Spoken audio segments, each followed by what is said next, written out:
CPAC, everything we hope for and more. Fun, engaging, wild, and a little bit intoxicating, literally, by which I mean figuratively.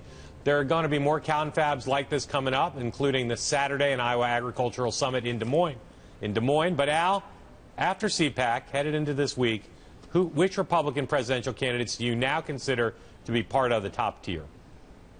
3. Scott Walker, Jeb Bush, and Rand Paul. Totally agree.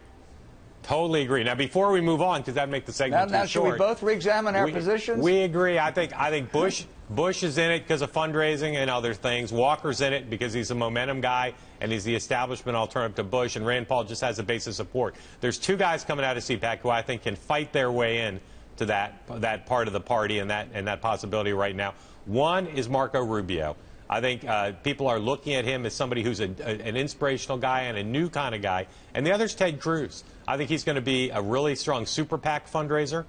And I think that right now with Rubio and Walker moving towards the center somewhat and more of the establishment with Paul in the grassroots Tea Party and populist and libertarian wing, I think there's still room for the kind of guy Ted Cruz is, and he was pretty strong at CPAC.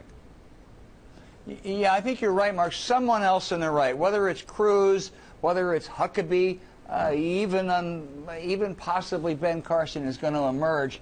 I think for Rubio to really climb, he must have been a little disappointed. He gave a well-received speech, and then nobody really supported him in their straw poll. I think for Rubio to emerge, Jeb Bush has to not crash, but he has to certainly slip a lot. Al, anything based on Jeb Bush's performance at CPAC that gave you pause in terms of evaluating him as the front runner, as a strong candidate? No, I thought it was a good performance, but it was an easy performance. I mean, Sean Hannity asked a bunch of actually softballs. It was a great forum before a hostile audience, and I thought he did very well, but I don't think it was very revealing. And in terms of Scott Walker, anything you've seen in the last over the weekend that gave you pause about him?